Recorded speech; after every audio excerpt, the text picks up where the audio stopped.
नमस्कार मेरे प्यारे साथियों, स्वागत है एक बार फिर से आपके अपने चैनल हिंदी ओशन में। जैसा कि आप स्क्रीन पर देख पा रहे होंगे, ये आपकी यूजीसी नेट परीक्षा जो कि आपकी 30 सितंबर 2022 को संपन्न हुई थी, शिफ्ट 1 का पेपर आपके समक्ष है। अगर आपको देखने में प्रॉब्लम हो रही हो तो अपने वीडियो की क्वालिटी को बढ़ा लीजिए ताकि प्रश्न आपको सही दिखाई दे, क्योंकि ये जो प्रश्न पत्र है ये आपके एनटीए की वेबसाइट से निकाला हुआ प्रश्न पत्र है। तो ऑफिशियल क्वेश्चन पेपर है, तो अगर आपको थोड़ा सा भी देखने में प्रॉब्लम हो तो वीडियो की क्वालिटी को आप इंक्रीज कर सकते हैं। तो चलिए शुरू करते हैं। पीवाईक्यू है 2022 का, और मैं कोशिश करूंगी 2018 से लेकर के 2022 तक के जितने भी आपके प्रश्न पत्र हुए हैं, हर शिफ्ट के, शिफ्ट 1 शिफ्ट 2, तो दोनों शिफ्ट के मिलाकर के जैसे अगर देखा जाए तो 2018 से लेकर के 2022 5 प्रश्न पत्र हैं आपके समक्ष हैं 5 सालों के। तो 5 × 2 करेंगे तो 10 प्रश्न पत्र हम लोग पूरे सॉल्व कर पाएंगे। तो पीवाईक्यू एक तरीके से जान होते हैं कोई भी परीक्षा के दृष्टिकोण से, तो कोशिश कीजिए कि आप पीवाईक्यू को जरूर हल करके जाइए एग्जाम में। तो चलिए शुरू करते हैं। प्रश्न है, निम्नलिखित में से कौन आर्य भाषा में शामिल नहीं है? संस्कृत, अंग्रेजी, अरबी या फिर फारसी? इसी तरीके से प्रश्न पत्र आपके समक्ष प्रस्तुत होता है। जिसने भी आपका सीबीटी मोड में आपका प्रश्न पत्र आएगा, कंप्यूटर बेस्ड आपका एग्जाम होगा, तो कोशिश कीजिएगा कि आप मॉक टेस्ट वगैरह दे पाएँ, ठीक है, क्योंकि मॉक टेस्ट एक तरीके से वैसे ही प्रश्न पत्र का प्रारूप होता है जैसा आपके परीक्षा में पूछा जाता है। तो इसका जो राइट आंसर हो जाएगा वो हो जाएगा अरबी भाषा आर्य भाषा में शामिल नहीं होती। ऑप्शन नंबर 3 इसका एकदम सही हो जाएगा। आगे चलते हैं। मैं इसमें सिर्फ आपको उत्तर बताऊंगी क्योंकि व्याख्या बहुत कर चुके हैं और व्याख्या इस समय कोई पढ़ भी नहीं रहा है। कोशिश ये कीजिए कि जितने से ज़्यादा आप प्रश्नों को उत्तर सहित हल कर पाएँ। निम्नलिखित में से तत्सम शब्द कौन सा है? आग, बयार, पंख या फिर अक्षर? तो इसका जो राइट आंसर हो जाएगा वो हो जाएगा ऑप्शन नंबर 4 अक्षर। आगे चलते हैं प्रश्न नंबर 3 की ओर। द्वैतवादी वैष्णव संप्रदाय के प्रवर्तक कौन है? रामानुजाचार्य, मध्वाचार्य, वल्लभाचार्य या फिर रामानंद? तो इसका जो राइट आंसर हो जाएगा वो हो जाएगा आपका ऑप्शन नंबर 2 माधवाचार्य द्वैतवादी वैष्णव संप्रदाय के प्रवर्तक हैं। प्रश्न नंबर 4, बिसोबा खेचर या खेचरनाथ निम्नलिखित में से किसके गुरु थे? दादू दयाल, सुंदरदास, नामदेव या फिर मलुकदास? राइट आंसर इसका हो जाएगा ऑप्शन नंबर 3 नामदेव के ये गुरु थे। कौन? बिसोबा खेचर या फिर खेचरनाथ। आगे चलते हैं। प्रश्न नंबर आपका आता है 5, ब्रजभाषा पद्य का संग्रह सभा विलास किसकी रचना है? सभा विलास किसकी रचना पूछा गया? सदल मिश्र की है, लल्लू लाल की है, विट्ठल नाथ की है या फिर नाभादास की है? राइट आंसर इसका हो जाएगा ऑप्शन नंबर 2 लल्लू लाल की ये रचना है सभा विलास। आगे चलते हैं। प्रश्न नंबर आपका आता है 6, निम्नलिखित में से यह कथन सा काव्य घटनानुकूल शब्दोपस्थिति यह किसका है? रुद्रट का है, कुंतक का है, जगन्नाथ का है या फिर वामन का है? तो इसका जो राइट आंसर हो जाएगा वो हो जाएगा ऑप्शन नंबर 3 जगन्नाथ। निम्नलिखित में से मैथिली शरण गुप्त की रचना नहीं है? किसान, विकट भट्ट, केशो की कथा, राष्ट्रभारती? तो इसका जो राइट आंसर हो जाएगा वो हो जाएगा आपका ऑप्शन नंबर 4 राष्ट्रभारती। मैथिली शरण गुप्त की नहीं है, इनकी भारत भारती है। एनटीए ने आपको कंफ्यूजन करने के लिए ऐसी रचना दी है ताकि आप कंफ्यूज और उत्तर गलत करें। तो याद रखिएगा मैथिली शरण गुप्त की राष्ट्रभारती ना होकर भारत भारती है। आगे चलते हैं। प्रश्न नंबर आपका आता है 8, निम्नलिखित में से कौन सी भारतेंदु की अनूदित रचना नहीं है? नहीं है पूछा है, मतलब मौलिक रचना पूछा है। विद्या सुंदर, पाखंड विटंबन, सत्य हरिश्चंद्र या फिर सती प्रताप? तो राइट आंसर इसका हो जाएगा ऑप्शन नंबर 4 सती प्रताप। आगे चलते हैं प्रश्न नंबर 4 की ओर 9 की ओर। फटिक भूमि पर पग छाया यह शोभा अति राजती करी करी पति प्रतिपद प्रतिमानी काव्य पंक्तियां किसकी हैं? तुलसीदास, जयसी, सूरदास या फिर कबीरदास? फटिक भूमि पर कर पग छाया यह शोभा अति राजती करी करी प्रति पद प्रतिमनी काव्य पंक्तियां पूछी गई हैं, किसकी हैं? तो इसका जो राइट आंसर हो जाएगा वो हो जाएगा ऑप्शन नंबर 3 सूरदास की। प्रश्न नंबर 10, उदासी संप्रदाय के प्रवर्तक कौन है? लक्ष्मीचंद, श्रीचंद, मूलचंद या फिर मलुकदास? तो इसका जो राइट आंसर हो जाएगा वो हो जाएगा ऑप्शन नंबर बी श्रीचंद। आगे चलते हैं। प्रश्न नंबर आपका आता है 11, आषाढ़ का एक दिन राज्याश्रय और व्यक्ति स्वातंत्र के बीच भटकती हुई सर्जनात्मकता का नाट्यबिंब है। यह कथन किसका है? किस आलोचक का है? ये आपके कथन वाले प्रश्न बनते हैं एग्जाम में। नेमीचंद जैन का है, बच्चन सिंह का है, गिरीश रस्तोगी का है या फिर जयदेव तनेजा का है? तो इसका जो राइट आंसर हो जाएगा वो हो जाएगा आपका ऑप्शन नंबर 2 बच्चन सिंह का ये कथन है। ठीक है, आगे चलते हैं प्रश्न नंबर 12 की ओर। तददोषो शब्दार्थो सगुणावलंकृति पुनः क्वापी उक्ति किस आचार्य की है? भामा, धनंजय, मम्मट या फिर भोजराज? राइट आंसर इसका हो जाएगा ऑप्शन नंबर 3 मम्मट की है। आगे चलते हैं प्रश्न नंबर 13 की ओर। निम्नलिखित में से कवि की दृष्टि से कविता की रचना प्रक्रिया पर विचार करने वाले पाश्चात्य आलोचक कौन है? प्लेटो हैं, अरस्तु हैं, वर्ड्सवर्थ हैं या फिर टी.एस. एलियट हैं?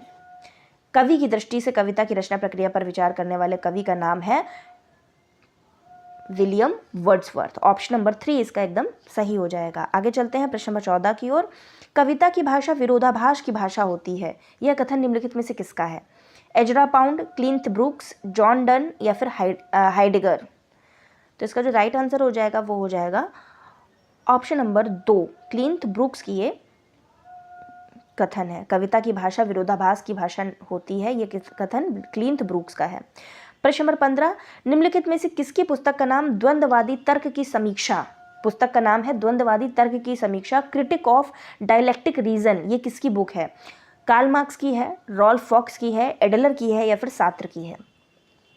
राइट आंसर हो जाएगा ऑप्शन नंबर 4, सात्र। ये प्रश्न बहुत लोग गलत करके आए थे, सबने कार्ल मार्क्स लगाया था क्योंकि द्वंद्ववादी तर्क बस उन्होंने देखा और लगा दिया, परंतु ये पुस्तक आपकी है critique of dialectic reason, Sartre की पुस्तक है, याद रखिएगा। प्रश्न नंबर 16, विभ्रम और यथार्थ, इल्यूजन एंड रियलिटी के लेखक कौन है? फायरबाख, अनसर्ट फिशर, जॉर्ज लुकाच या फिर कॉर्डवेल? तो राइट आंसर इसका हो जाएगा option number D, Caudwell. Illusion and reality के लेखक हैं, ये भी इनकी पुस्तक है। प्रश्न नंबर आपका आता है 17, देवगिरी को जीतकर दिल्ली आने के बाद चामुंड राय दाहिम ने पृथ्वीराज को किस बात के लिए प्रेरित किया था? रेवा तट पर मृगया के लिए, रेवा नदी में नौका विहार के लिए, गुर्जर नरेश युद्ध के लिए, मोहम्मद गौरी के मानभंग के लिए? तो राइट आंसर इसका हो जाएगा ऑप्शन नंबर ए, रेवा तट पर मृगया के लिए।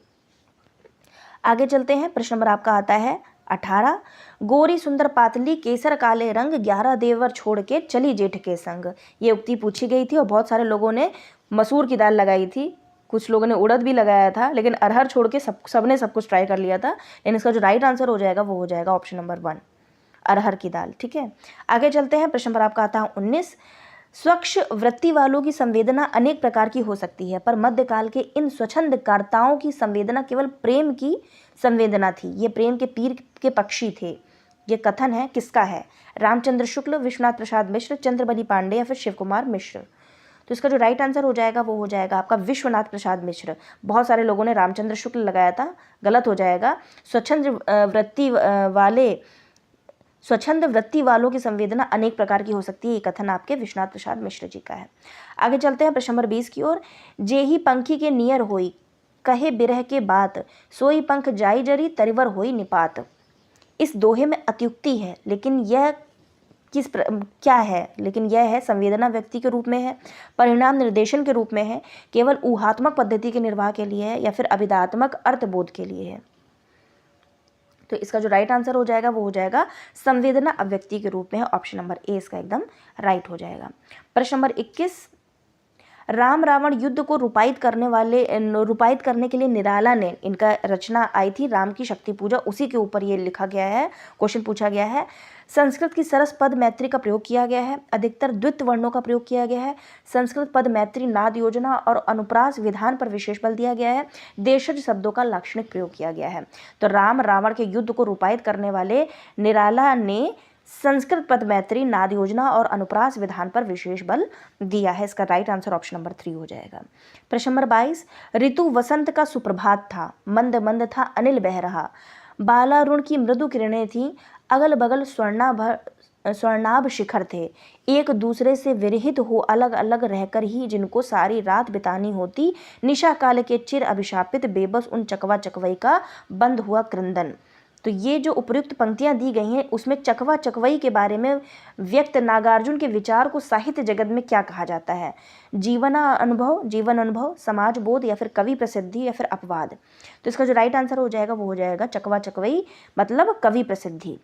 आगे चलते हैं, प्रश्न नंबर आपका आता है 23, यह देह भाव भ्रांति है, यह कथन किसका है? पुरुरवा का है, उर्वशी का है, औशिनरी का है, फिर महर्षि च्यवन का है? यह देह भाव भ्रांति है, राइट आंसर हो जाएगा ऑप्शन नंबर 2 उर्वशी का है।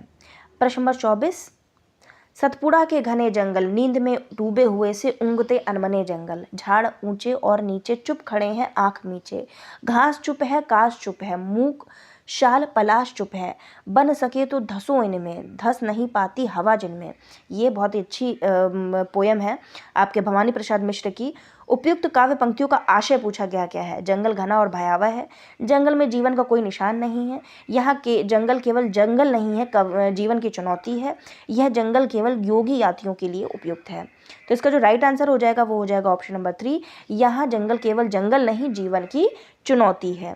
आगे चलते हैं प्रश्न नंबर 25 और आज का ये हमारा अंतिम प्रश्न है।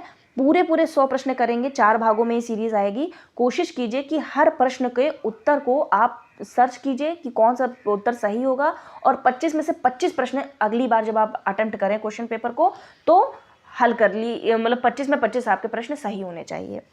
धनी कौन होता है इसका कोई विचार नहीं करता, वह जो अपने कौशल से दूसरों को बेवकूफ़ बना सके। उपर्युक्त संवाद गोदान में किन पात्रों के मध्य हुआ है? मेहता मालती, गोविंदी मेहता, दिग्विजय और मीनाक्षी, मिर्जा खुर्शीद और रायपाल अमर सिंह। तो इसका जो राइट आंसर हो जाएगा ऑप्शन नंबर 2 सही हो जाएगा, गोविंदी और मेहता के बीच में ये कथन हुआ है। ठीक है, आगे और भी प्रश्न हैं, आपको मैं ये टेलीग्राम चैनल पर क्वेश्चन पेपर पूरा सेंड कर दूंगी और आप खुद से पेपर को सॉल्व कीजिएगा। आगे के प्रश्न हम लोग आगे के वीडियो में करेंगे। तब तक सभी का हृदय की गहराई से प्रेमपूर्वक धन्यवाद।